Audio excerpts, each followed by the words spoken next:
Okay. So if everybody knows I'm an astronaut, why do I wear that jacket, right? And I did debate like, oh, I know everybody, but we have new denters and they might not know and I want them to know, right? But I actually do wear my jacket speaking quite a bit. And it's partly because it's just like one more opportunity to really drive the point home that like real people get the jobs that they just feel like, oh, could that ever be mine? That it does happen. And there's just still so many barriers in the way of them thinking that I feel like I wear the jacket. And a lot of the guys don't wear that jacket, except for like educational or kids or whatever. But I just feel like it's good. And then it turned out it was just really easy this morning too, because I had a little luggage thing going on and I had the jacket. But I think it's a really interesting thing to think about. And Jason's talked about what it's like to be here and talk to people. And that is that, people are not necessarily wearing, here they're really not wearing their jackets. And you have to ask them questions. But the same goes when you're on a plane ride or a train ride, and we did actually recruit my airplane partners to come here. And so it is Sarah and Michael, who it turns out Michael works at NASA headquarters, lives in Tahoe, and they brought their dog Rama, who's here too. So you can meet the most interesting, fascinating people on planes if you ask them. But even, people don't all wear their jackets, and I think you lose if you don't try to figure out what jacket they're not wearing. So, but having said that, I'm not going to take it off because, So I want to I'll show you just a little bit about missions, but my talk is really about the paradox of when you have a mission, it's about something that is bigger than you are and bigger than the team that you're on, and it's more important than whether you like each other or wish each other were different. And it's kind of a paradox because even though the mission is so big, it actually can depend exactly on you and your talents and your ability to bring them forward, let other people help you bring them forward, or that you help others. And I think you'll see that in my adventures at NASA and in some stories in the book. So that was I guess I should show it there, but I'm actually in that space shuttle, which you just don't think is going to happen to like a really real person, right? And I was so excited. It's my very first mission. We delayed 7 times over 30 days. And so there's people in my family who still haven't forgiven me. Oh, look at Asa is making sure that I'm like prepared. So the book is right here. It's ready. Oh, you're taking pictures. Asa's the best, right? Anyways, I'm going to pretend he's not there. But he's really good at making you feel okay in pictures. So you speakers, go do that thing. It's awesome to spend time with Asa. So in that shuttle, we were doing experiments to figure out how do we build the space station that we're building? How do we build it to really be a laboratory that scientists can use? And when I got up there, I actually felt really at home because after the flight, worked on many projects, kind of figuring out how do we build stuff up there. My second mission was a really amazing mission, a tiny crew. And it's because we brought the biggest and heaviest thing the shuttle had ever brought to space. And that was the Chandra X-ray Observatory. There's a tiny model of it in front of our crew. On the left is Eileen Collins. And then there's Eileen Collins is our commander, first woman to command the space shuttle. Her husband said, well, she's in charge of everything at home. So it's not shocking to know that's happening at work too, right?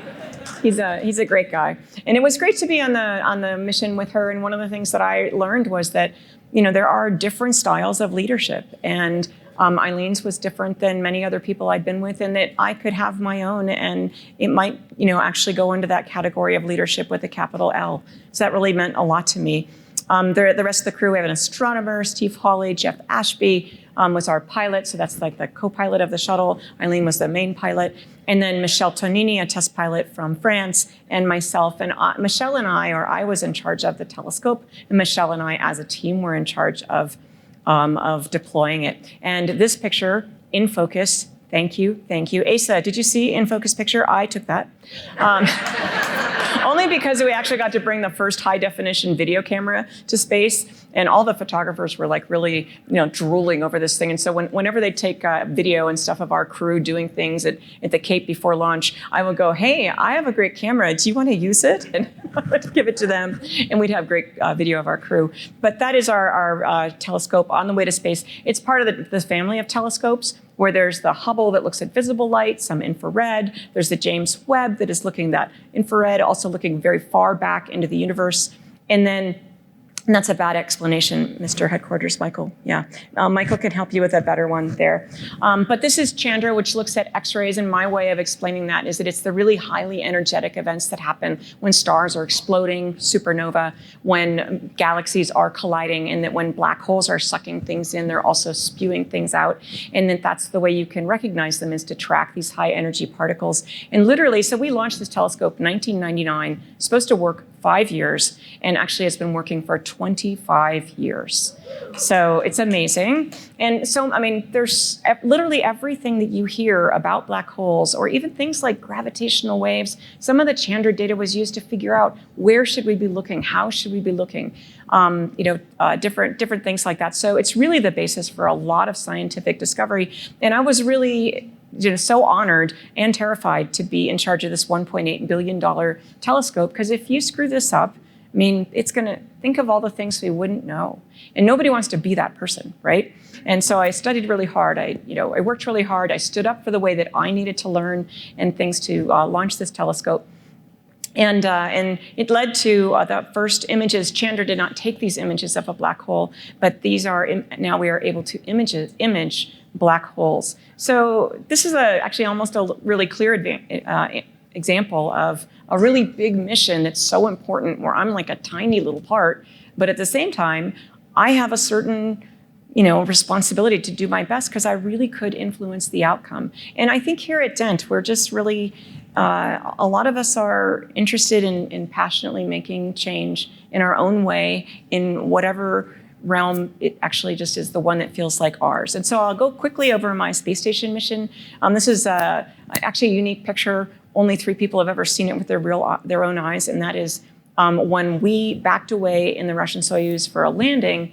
We took this image of the second to the last space shuttle, which is Endeavour, attached to the space station there, mostly so that everyone had an image, sort of an emblem of what they had done together as so many nations and so many people, such hard projects that we make look easy when they are in fact not easy. And we'll have to keep doing not easy, because it's really our job as explorers. And so I went up there with as a part of a crew of 3. That's myself, Dmitry Kondratyev in the middle from Russia, and Paolo Nespoli from Italy. And Dima knows that I say this about the picture, that this is a picture of all of us excited about going to space. And I mean, it's not, this happens to be a fairly typical expression for Dmitry. I mean, that's just, but what it was my first really big lesson on the crew, is that actually this is a picture of Dmitry excited about going to space. And so you have to realize, when I'm going, and I'm not the most confident person in the world, as you'll read the book, or ask my husband, but so when I go, Dmitry, here's my great idea, and the face looks back at me, I'm not going to continue. I'm probably not going to bring it up, right? So I had to train myself to realize that inside there is a Dmitry that believes in me, that wants to hear what I have to say. And this could be many people in your life, whether it's the person you're saying, oh, couldn't I be the last person to get in that line? I really raced here, which happens to me sometimes. Anyways, there's all sorts of people that you're thinking, oh, I could never get this from that person, but realize that you never know who's inside there. And the 3 of us, the unlikely trio, as we were sometimes known, were in the Russian Soyuz, and we went up to the space station, which is bigger than people think. The ride up is fairly small. It only lasts, getting actually to space is 8.5 minutes.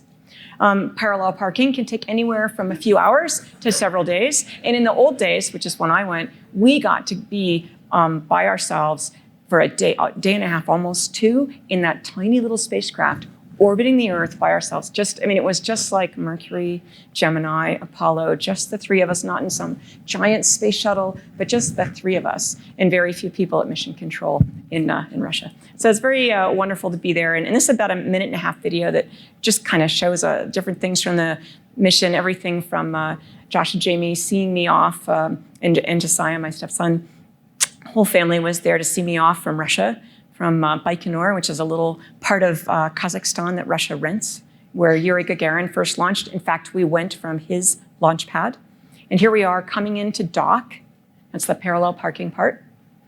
And my favorite scene, because it shows what it's like to live up there. You fly everywhere. I mean, it's really magical. And the thing I'm holding there weighs 100 and something pounds. I'm doing science experiments. Our table is at a weird angle because it can be. And all of us, kind of are our own people. We bring ourselves and things for others to bring other people to space with us. And I brought some musical instruments that you'll see a little later too. And then this is the best part of being up there, is looking out the window. You will notice it's round. Yeah. But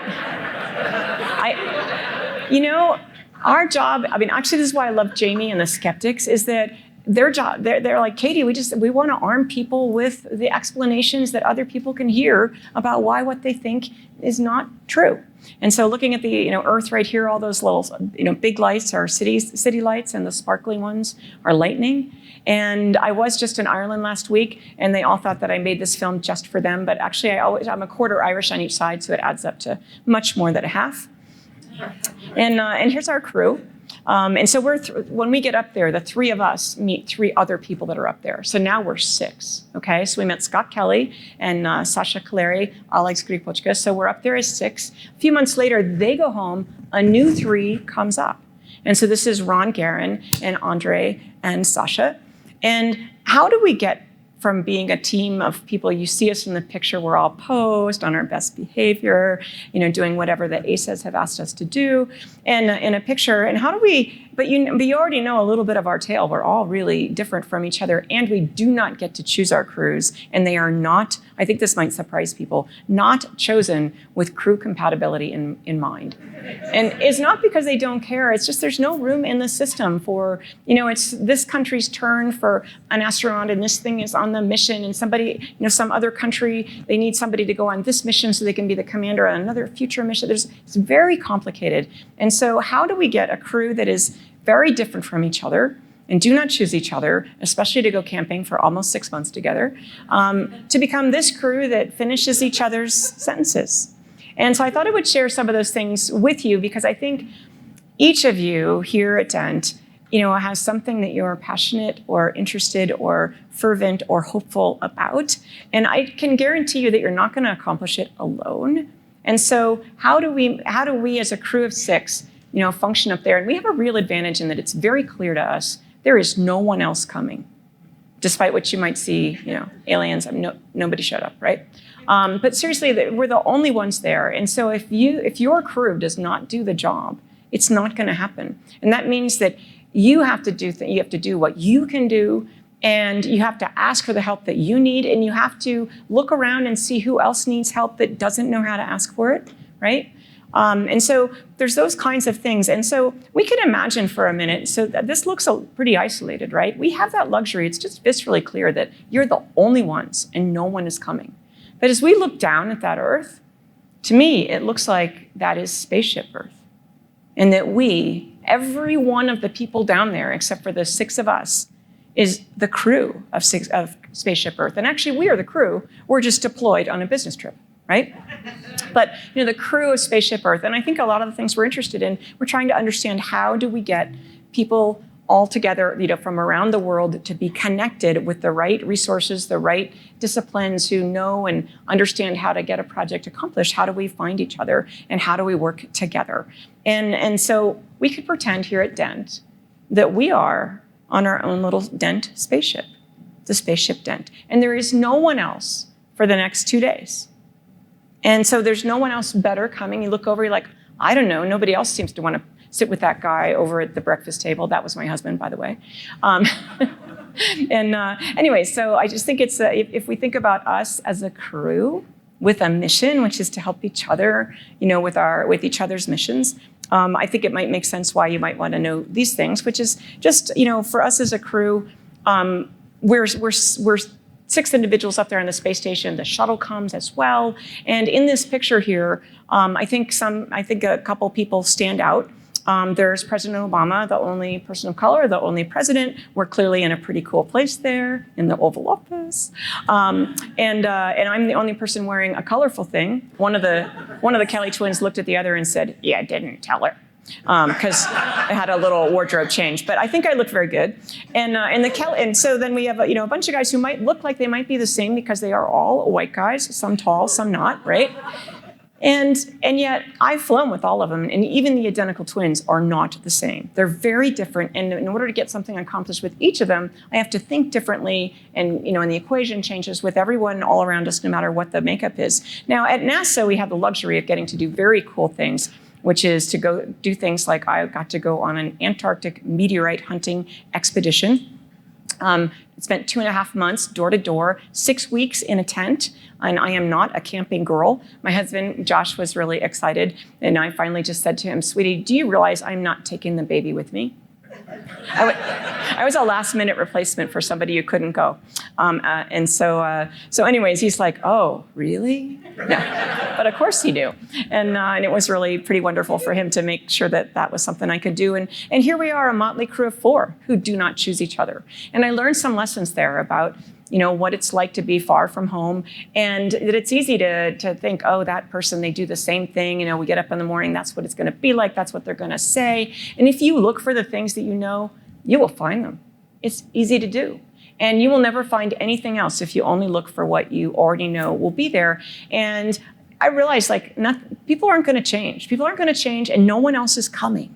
I think that's the kind of the theme. No one else is coming. It's only us. And even though we wish for more resources or whatever, or more hours in the day if we're Dent, because we all like to stay up late and play music and things like that, the clock isn't going to change, and there's no one coming. So I learned some things in these kinds of atmospheres of what are the things that I don't do well.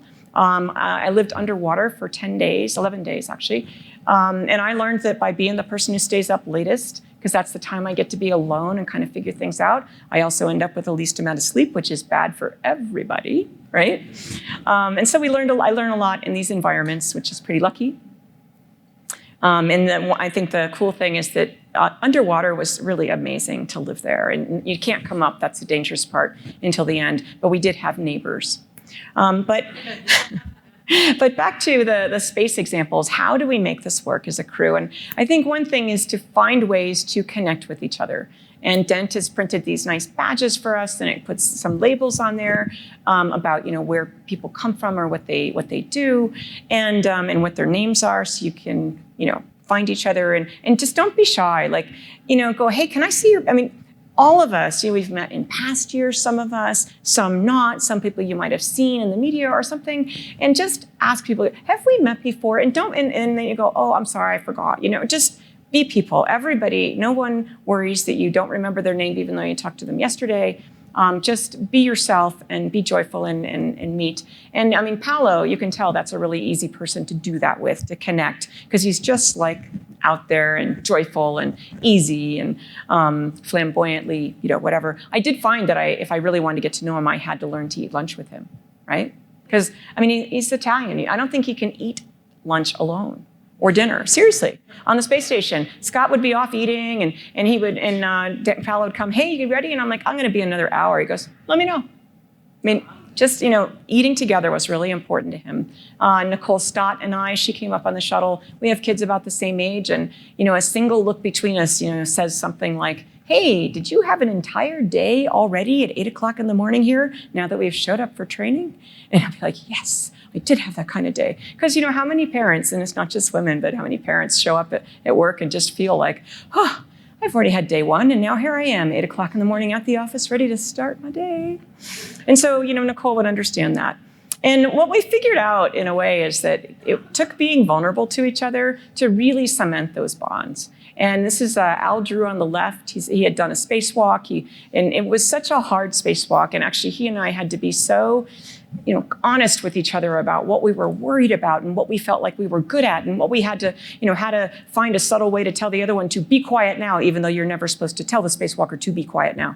And, and so things like that, we really had to go through those and be vulnerable. And it just took everything that everybody on the crew had that day to make that spacewalk work. And I love Mike's expression up back in the corner there on the right, Mike Barrett. He's in space right now.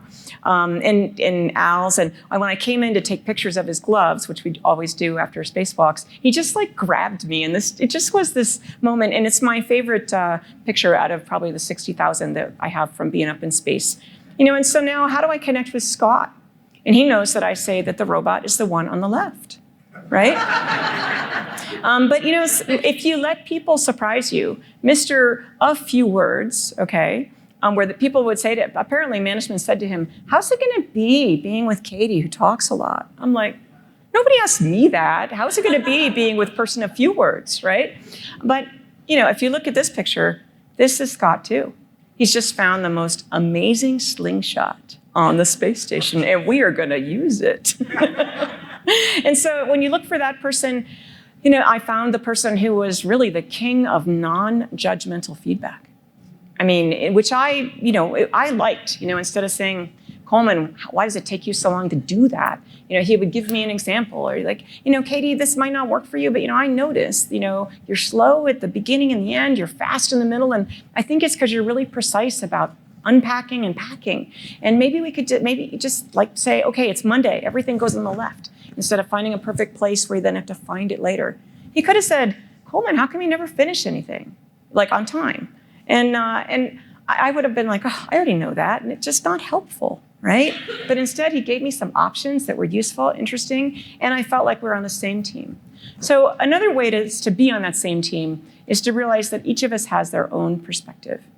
Okay, and I'll just run through some pictures real quick of our window on the world, which is our windows on the world, the cupola, where Scott Kelly took this picture where he took a picture nobody had really taken before, where you saw the whole world in the window. And his girlfriend had coached him, hey, Scott, it's not a picture unless you show somebody that a human was there. And I don't think she meant to have his feet looking like this, but there they are. So there's a lot of different perspectives. We're not that far above the Earth, about 275 miles, 400 kilometers. And so if you think about it, if we're seeing the Earth from the windows, we must actually be upside down, right? So we have this really weird idea of upside down, right side up. It just doesn't really matter. And yet the view out the window is amazing. I'm from Massachusetts, and so this is Cape Cod, and looking up the coast there. And you see it in different lights and in different ways. It never looks the same. My crewmate from a shuttle mission, when we both got to see Massachusetts for the first time, he says, oh my gosh, it looks just like the map. And it does. But we're used to seeing things in a certain way, and that includes photography, and just the images that we see, and you look at the Zoom screen and you sort of see an array of people, or you go to a meeting and you have this like set of things. It's human. It's like, these kinds of things are human. We all do it. You have certain expectations. This is what this hour will be like, right? And so when you look at this picture, I think you see me with my big hair, you see Paolo, you see Dima, and you kind of have to turn your head like a little bit that way to see Sasha and Andre. Oh, but then wait a minute, there's Ron up there. But then look at this. Now we perfectly see Ron and Sasha and Andre, and I'm still there because of the big hair, but without the big hair, you don't see those other guys. So we're learning to look at things in a different way. And if you come into that meeting, that Zoom meeting, that conversation with a different, just trying to look at it in a different way, ask different questions in that meeting, ask different questions of people or of the meeting itself, just make everybody help people wake up and not expect the same meeting that they expected when they first joined. And I think, just realizing that every person has a perspective. For the longest time, this is Tracy Caldwell, who's in space right now. And she's the first person, and actually the only one for a long time, to take a picture like this. And boy, wishing for a book cover. I really wished I had a lot of pictures like this, but I did find one for the cover. But I will tell you, it's hard because I never thought to take that picture. And Tracy did, and it's iconic. It's like a human and their relationship with the Earth. And other people have, different pictures and the different personalities and in different ways that they saw that space. That was Karen Nyberg. This is Naoko Yamazaki from Japan. And this is Samantha Cristoforetti from Italy. And Jessica Watkins from the US, who went up like about a year and a half ago or so. And I just like the fact that the faces, the people, the perspectives, and the silhouettes literally have changed. And it just shows you that more and more people are going to space, which I think is important.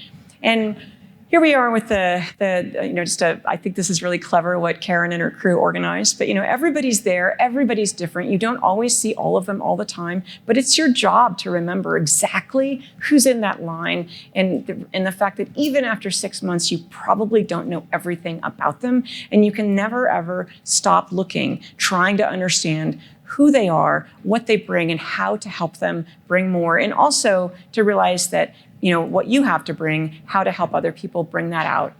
I wanted to bring up something that was really important to me was the spacewalking. Now, as a person who, on my first 2 missions, we'd launch, we'd get up to space, we did especially on the first mission, the longest shuttle mission ever at the time, 16 days. And when it got to be landing day, I was like, really? Landing? We have so much work to do up here that it's so clear when you're up there how important it is.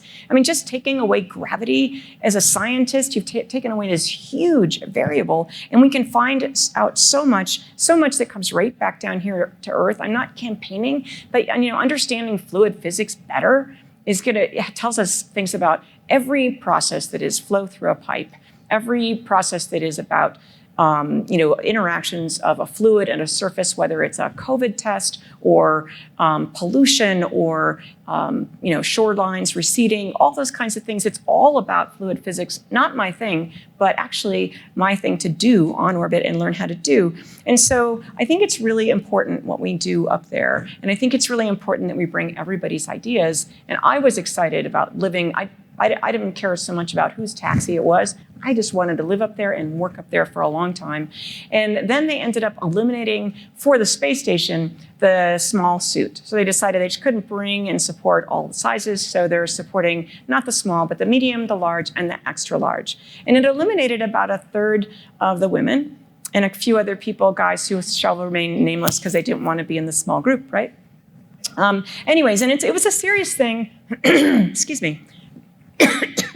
A decision made for good reasons, and at the same time, one that had immense consequences. I don't know that they really looked ahead in the late 90s and thought, if we make that decision, it turns out that, many of the women will not be able to go to live and work on the space station. And in fact, when I did qualify in that medium suit, that's why I'm very proud of this picture here.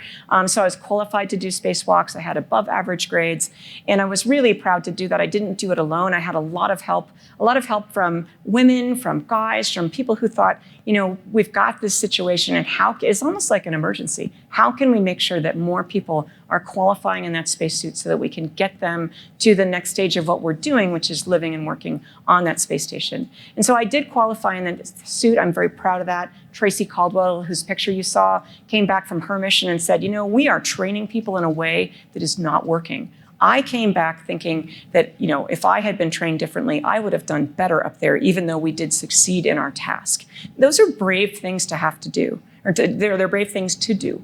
And so, anyways, I'm proud to be part of basically part of the legacy or the path towards having more people be qualified, and also for the newer suits for Artemis and for the space station that would be up there for the moon, that they're looking to try to make spacesuits that really fit everyone. And I think that one of the ways that we do those things is to share your story. If I didn't speak up and ask for help, people wouldn't have known I needed it. I would have just done poorly, and I would have never gotten to go and live on the space station. And in fact, if I had not qualified in that suit, I would have waited 11 years to be able to go to the space station, because we had to wait for a spacecraft that had more than 3 seats. If you think about it, even though we're kind of mixed up as a crew, essentially, once we get on board from the US, Canadian, Japanese, European side, we need 2 spacewalkers and 1 backup. That's 3 seats. So we needed more than 3 seats in a spacecraft. We needed the SpaceX 2021. I launched in 2010. So 11 years I would have waited. And you are actually seeing some of the folks who had to wait for a time when you didn't have to be EVA qualified, spacewalking qualified. So I think the way to really do that, to accomplish big, hard tasks like that, is to realize that it's not just about you and going to the space station, but it's about other people, and them not going to the space station, doing the work that we've all been selected to do. And I think by sharing my story, I recruited a lot of help that I needed. I also I use, kind of these musical examples for sharing your story. You have to be brave to share your story. I'm not the most amazing flute player. I mean, if those of you who listened last night and listened tonight, I'll be there. And, and last night was no beer, by the way, okay? I did not drink. I just came, played. So anyways, when you go to space, you bring other people with you. And that's what I tried to do. So by bringing an Irish flute for the chieftains and a tin whistle, I think I brought the whole country of Ireland with me. I got a very big greeting. They're celebrating the 100th anniversary of Irish-American relationships, diplomatic relationships. This year. And so I was one of the people they recruited. But I think music goes a long way towards joining people together. And actually being on a space crew is remarkably like being in a band. This is one of the astronaut bands. It's myself, Steve Robinson, who installed that cupola. He was the spacewalker who actually did that. Chris Hadfield's from Canada. He's the band leader and just a really wonderful person who shares the space program in a great way. Mickey Pettit in the blue shirt is our lead singer and just astonishing voice and person. And her husband, Don, just launched up to the space station in the Soyuz last week. In fact, because they moved his flight around, we had a gig we were going to play, and Mickey insisted she was going to go to Kazakhstan and see him off. We're like, we have a gig, Mickey, what are you thinking? And one of my musical things that I'm proud of is on the 50th anniversary of human spaceflight, you can see our crew is all wearing these Yuri Gagarin shirts. I mean, this was 50 years after a person left the Earth. One person, the only person, the first person to leave the Earth, Yuri Gagarin at that time. And so 50 years later, I was on the space station, and Ian Anderson from the band Jethro Tull was playing a concert in Russia. And so I am playing actually his flute. And this is, so this takes some bravery, right? Bravery on my part and his too. He didn't know if I could play for anything. He's a wonderfully smart, amazing guy. And he's just really astonishing. He's very smart, very sustainability oriented, knows a lot about spaceflight.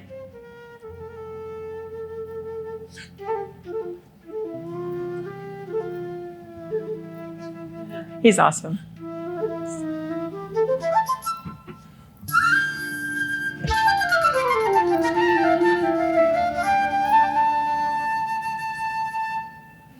Thanks, Colonel Cady Coleman in the International Space Station. We should remember that today's cosmonauts, scientists, and astronauts are still every bit the rocket heroes they were 50 years ago. So, from the cultural city of Perm in Russia, let's salute Cady, Dima, and Paolo up there in orbit, and of course, the legendary Yuri Gagarin. Go safely. So, it took some bravery to make that partnership. But the final piece of really finding each other as people on a crew and really making the bonds that we needed to get the job done had to do with the vulnerability of missing people back on Earth. And I don't mean only kids or spouses, but everybody leaves somebody behind. This is our son, Jamie, when he was 10. He's 24 now. Our seven at the time, 27-year-old Josiah was there too. And this is my husband, Josh, who somebody has to hold down the fort, right? And he's a zany artist person. You'll hear from him for a few minutes next at the end of the day. And I like somebody. I mean, I like people who are adventurous and funny and believe in people, but especially like people that can do pretty cool, amazing things. I'm a big glass art fan.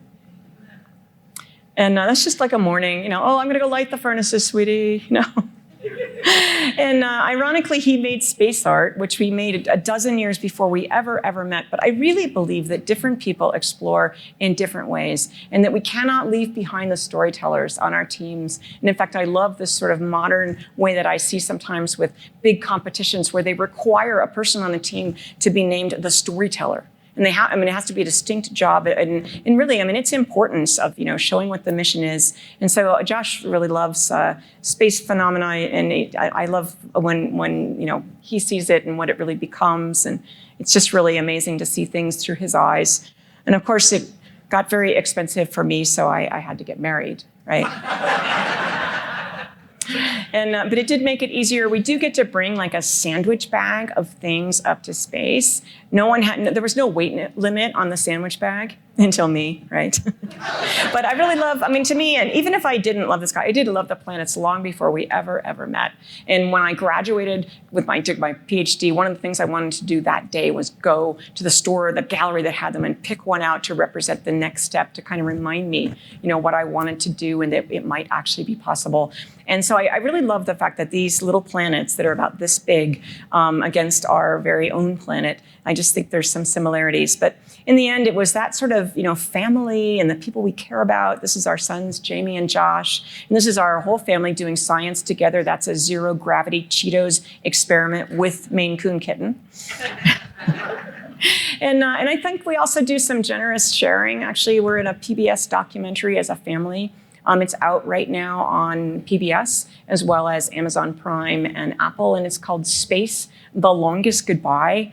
And it's a story, this is a close-up of the picture that one of the NASA photographers took at my landing, like just after, when they arrived about 20 minutes after we landed. And so they took this picture. I'm still kind of looking out going, really, are we back?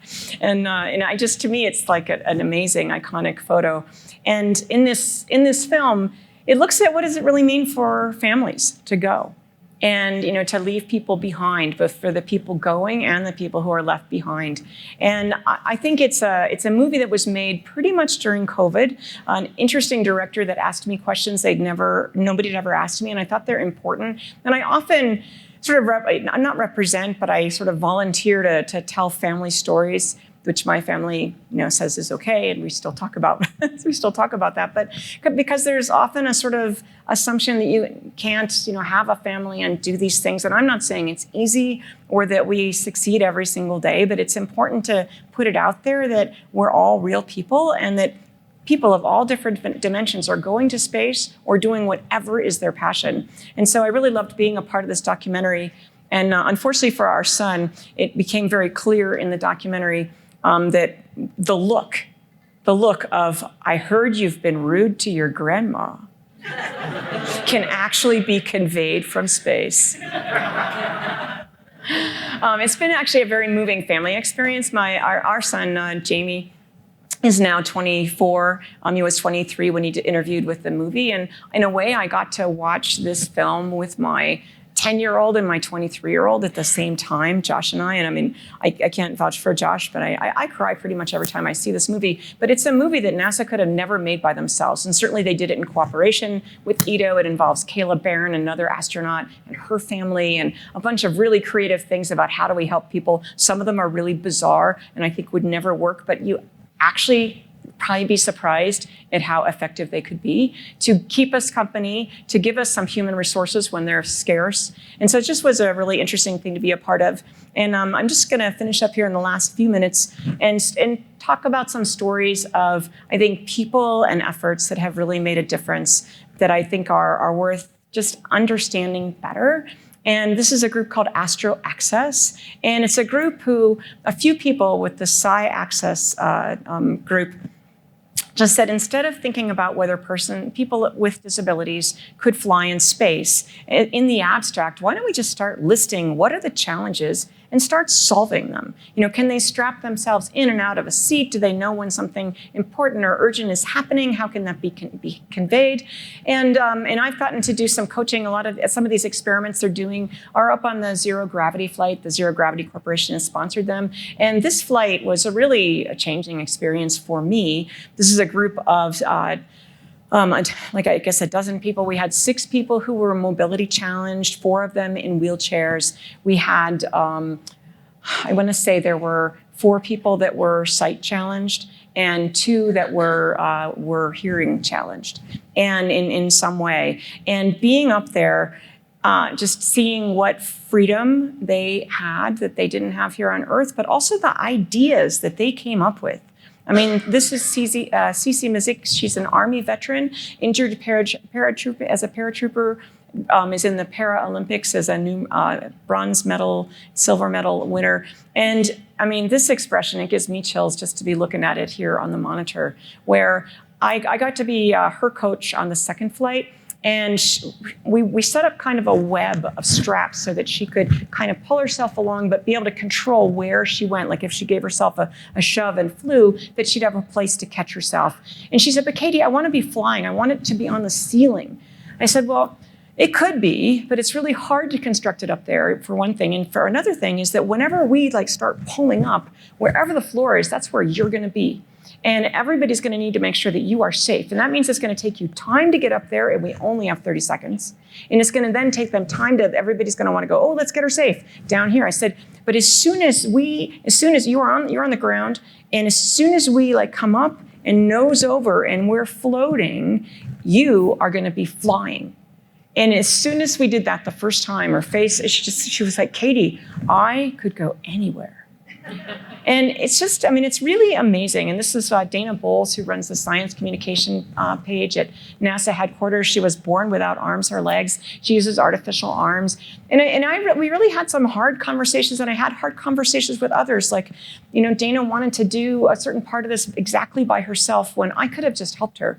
And I talked to somebody who was, this guy named Andrew Leland, who wrote a book called The Country of the Blind. Really interesting book, an interesting guy, and a Radio Lab reporter.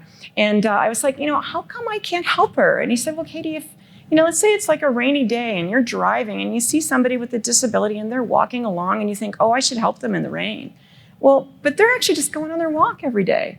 And so you wanting to help them, it's kind of like, they're walking. That's why it's a non sequitur for them. But it takes courage to have these conversations, because it's hard to ask these things. You notice I asked someone else, not Dana, and then Dana and I had the conversation. So it's really I learned really quite a lot doing these things.